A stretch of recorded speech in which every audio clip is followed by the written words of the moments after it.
Bonsoir à tous. Comme toujours, merci pour l'hospitalité.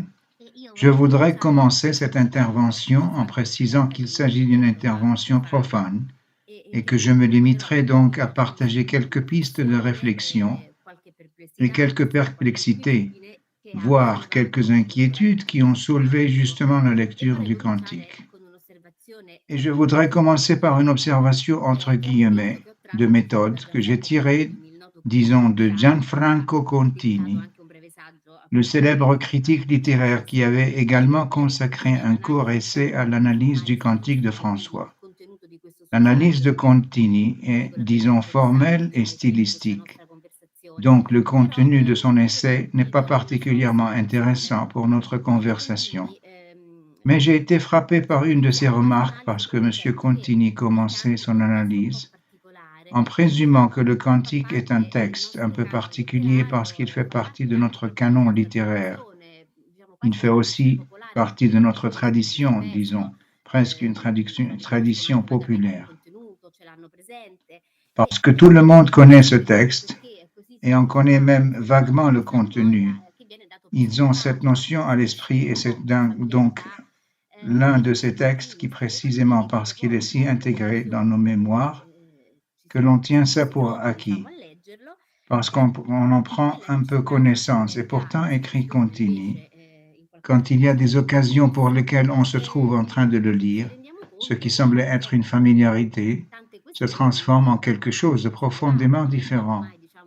Et nous réalisons qu'en fait, nous n'avons jamais soulevé tant de questions. Elles n'avaient jamais vraiment fait l'objet d'une réflexion. Et cette expérience que Contini raconte est un peu celle qui m'est arrivée aussi.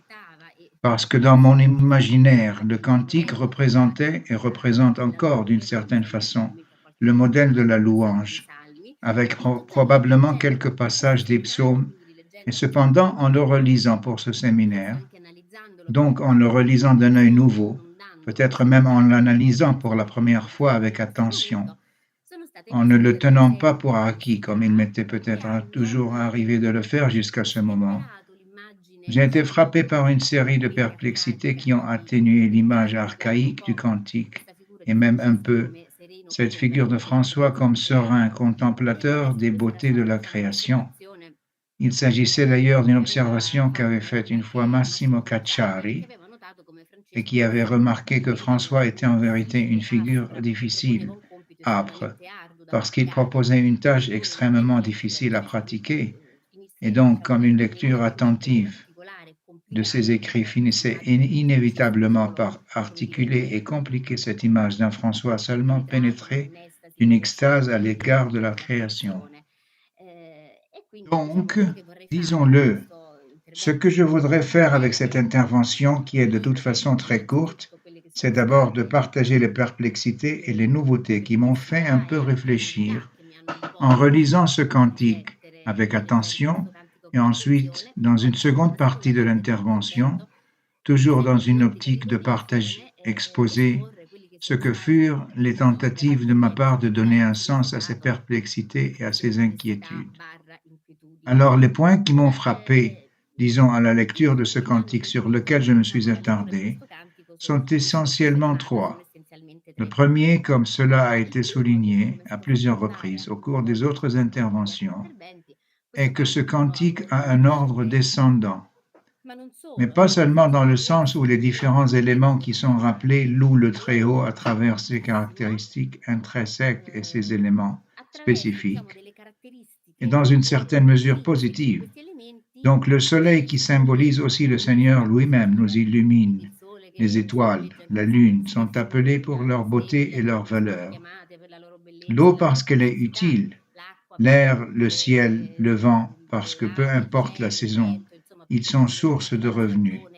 Et même le feu que nous associons en général à la destruction est en fait ce qui illumine la nuit, la terre nous nourrit. Quand nous arrivons à l'homme, nous remarquons que cet homme loue le Très-Haut non pas pour ce que la tradition philosophique lui a spécifiquement attribué, pour ce qui l'identifie. Peut-être en constitue-t-il la différence spécifique comme pourrait être l'intelligence, la créativité. L'homme n'est pas non plus identifié par ses actions ou comportements particuliers que lui prescrit le christianisme. Aimer son prochain, aimer la création, au moment où, dans le cantique, il fait son apparition accompagné d'infirmité et de tribulation. L'homme est donc défini, indiqué par des actions et des comportements qui pour l'homme sont en fait des impossibles: pardonner, souffrir et mourir.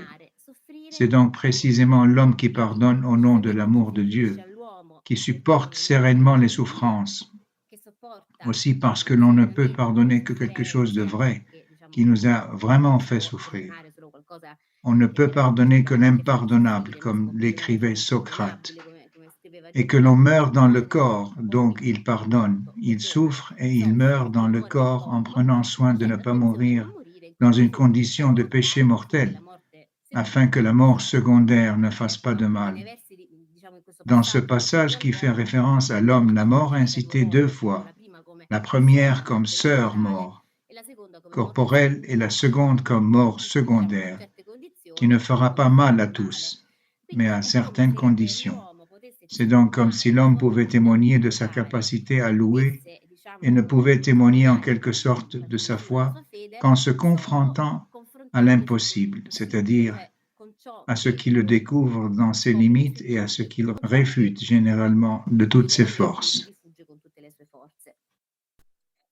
Un autre élément que je voudrais souligner concerne la position de l'homme à l'intérieur de cette création, parce que nous avons dit qu'elle n'occupe pas une position au sommet et qu'elle n'est presque pas digne de mentionner le Très-Haut, même si elle le mentionne ensuite.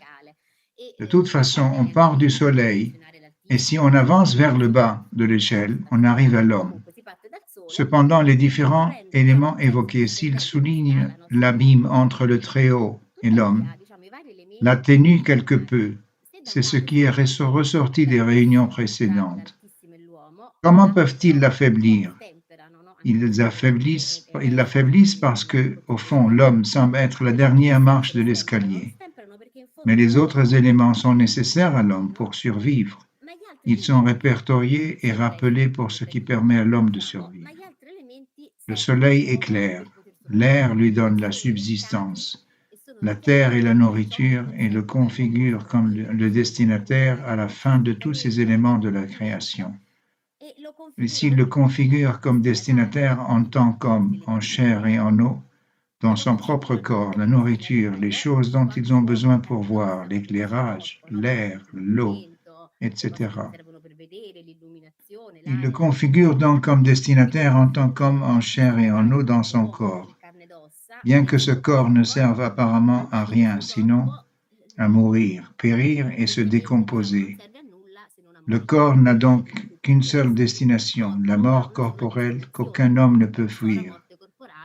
Et puis disons l'attribut sora, sœur, qui fait référence à la mort corporelle dans le sens où sora appelle la parenté, la domesticité, le réconfort m'a aussi frappé. Pourtant, ce sont des vers qui, à une première lecture, n'ont pas beaucoup de réconfort. Parce que l'infirmité, les tribulations, la résistance dont personne ne peut s'échapper, et aussi la référence à la mort selon qu'elle ne provoquera pas de douleur. Il ne modère pas totalement la dureté des vers précédents, et disons qu'il ne s'agit pas d'une reprise simplement sous une forme stylistique différente de la longue et heureuse tradition philosophique sur la mort corporelle, élaborée à partir du Phédon. En ce sens que même si l'on indique ensuite une mort secondaire qui ne fera d'ailleurs pas de mal à tout le monde, la mort corporelle n'est pas présentée comme quelque chose de libérateur. Nous sommes donc loin des atmosphères chargées de pathos, d'attente ou de réconfort qui caractérisent la mort de Socrate dans le Phédon. Juste pour donner un exemple, comme on dit, c'est le début d'une tradition philosophique qui considère la mort corporelle comme libératrice. Que signifie l'appel à la sororité dans ce contexte? Pourquoi introduire entre les tribulations une dimension de sœur? Face à ces questions que je me suis posées en lisant ce cantique, elles me sont simplement venues à l'esprit pour tenter de donner un sens, ou en tout cas d'interpréter la valeur de tous ces éléments. Deux pistes de réflexion. Une première, peut-être, assez banale et même assez immédiate. Peut-être n'avais-je même pas à réfléchir autant, dans le sens que par rapport à la tribulation, la mort et la souffrance associées de toute façon à la figure de l'homme, à la fin de ce cantique où il y a tous ces beaux éléments de la création, on arrive à l'homme avec ses tons. L'image qui m'est venue à l'esprit est celle d'une peinture très connue que je ne l'ai pas apportée maintenant comme partage parce que de toute façon il est extrêmement connu. C'est la crucifixion du peintre Grünewald, peinte au début du Ve siècle, pour les malades de l'hôpital d'Eisenheim. C'est une retable très connue qui a beaucoup de niveaux de lecture parce que, comme beaucoup de retables, on ne peut pas le fermer. Il se ferme puis il s'ouvre. Donc, à la mesure qu'il s'ouvre, il fait avancer les niveaux de narration. Ce retable est un peu particulier parce que les détails de la souffrance du corps de Christ sont rendus de manière quasi expressionniste. Le paysage est également assez sombre, menaçant. Et pourquoi ai-je immédiatement pensé à cette image quand j'ai lu le cantique dans la direction que je disais auparavant? Elle m'est venue à l'esprit car elle m'a beaucoup impressionné. La première fois que je voyais cette image, j'étais très impressionné par le commentaire que l'écrivain Laucanetti en avait fait. Il raconte dans l'un des volumes de son autobiographie que voyant ce retable, il en était resté complètement dépassé et l'avait interprété comme un avertissement à l'homme parce que dans la vie, il n'y aura pas de consolation. Et Canetti avait complètement mal interprété ce retable. De même qu'apparemment en première lecture, j'avais peut-être mal interprété le cantique parce que le but du retable, malgré sa crudité, n'était pas du tout d'éveiller les hommes, mais de consoler plutôt les malades de l'hôpital d'Eisenheim, qui avaient une maladie très semblable à la lèpre. Et en quoi cela pouvait-il les consoler? Cela aurait pu réconforter leur vision de cette souffrance. Comment pouvait-on consoler ce Christ qui souffrait de toutes sortes de douleurs? Car en effet, le Christ, en se faisant homme, en incarnant la condition humaine, avait justement pratiqué les trois impossibles, c'est-à-dire pardonner, souffrir et mourir. Donc nous savons qu'il est aussi ressuscité, bien sûr, mais la condition humaine pour laquelle il était passé l'avait conduit à faire précisément ces trois choses, qui, à cette première lecture du cantique, semble être un peu le chiffre de la condition humaine, et ce qui permet à l'homme de louer énormément. Voici une autre piste de réflexion, le premier point de réflexion que je vous lance dans une certaine mesure. Le second est que cet homme décrit par le cantique dans son ensemble, entre ses infirmités et tribulations et sa mort corporelle, la mort seconde et ses trois impossibles, est un homme absolument moderne dans son être totalement anti-prométhique. Nous connaissons tous le mythe de Prométhée, l'histoire tragique de Prométhée telle que nous a été transmise par la tradition philosophique et littéraire. Prométhée était puni parce qu'il avait volé le feu, c'est-à-dire la technique et les dieux pour permettre à l'homme de survivre, parce que l'homme n'avait aucune qualité pour pouvoir survivre. Aussi parce que le frère avait oublié de distribuer les qualités. Les animaux en avaient donc à leur disposition et s'en sortaient très bien. L'homme, sans cet artifice supplémentaire, n'aurait pas pu s'en sortir. Dans une belle lecture du Prométhée enchaîné d'Eschyle, le philosophe Umberto Curi, dans un beau livre qui s'intitule « Aller loin d'ici », s'attarde sur un échange de plaisanteries dans ce texte d'Eschyle entre le cœur et Prométhée lui-même. Prométhée ne serait pas puni pour avoir volé le feu, pour avoir donné aux hommes la technique leur permettant de survivre. mais il aurait été puni parce que par la technique, il aurait empêché les hommes de voir leur sort mortel, leur donnant l'illusion qu'ils ne pouvaient pas mourir.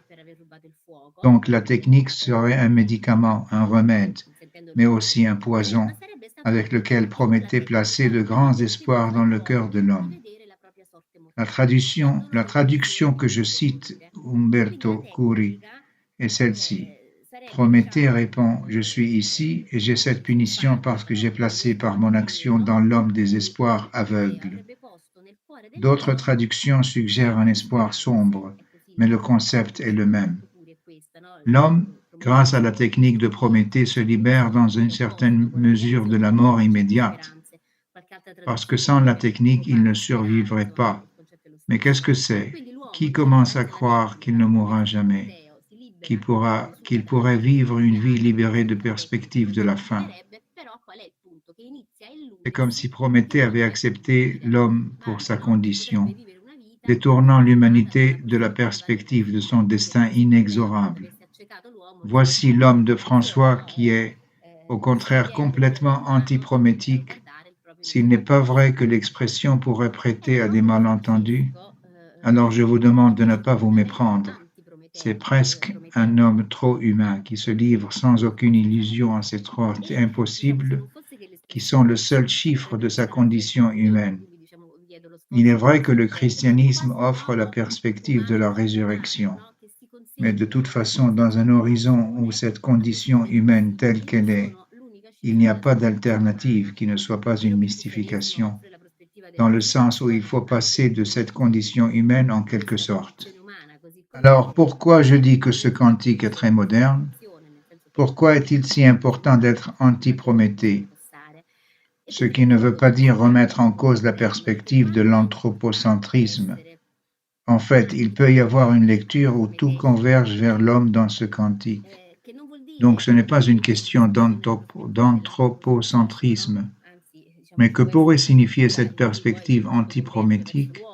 Deux choses me sont venues à l'esprit. La première est d'assumer sa propre mortalité comme antidote à la certitude et aussi du point de vue politique, dans le sens où, dans un contexte de radicalisme et de fondamentalisme, même de matrice chrétienne de plus en plus répandue et de plus en plus politisée, qui brandissent la raison. François nous rappelle un peu que l'espace de notre condition humaine est l'espace dans lequel nous nous soustrayons en général. Le pardon, la souffrance et la mort, l'espace qui nous permet de vivre pleinement le chiffre de notre condition humaine, n'est pas celui dans lequel nous nous enracinons avec nos certitudes. La deuxième directrice d'une importance d'un homme aussi antiprométhique me semble être celle déferlée par l'horizon de l'Anthropocène. Ce terme, comme chacun sait, a été utilisé par deux scientifiques au cours des 2000 ans pour désigner une ère caractérisée par la transformation de l'être humain en un agent géologique capable d'affecter le conditionnement de la planète, le fonctionnement, de la planète. Et parmi les intellectuels qui se sont appropriés cette définition et l'ont diffusée, l'ont mobilisée dans le domaine des sciences humaines, et nous trouvons, je ne suis jamais sûr de bien prononcer le nom, cet historien d'origine indienne, Dipesh Chakrabarty, ce qui est un texte qui a fait beaucoup discuter même les historiens et les philosophes.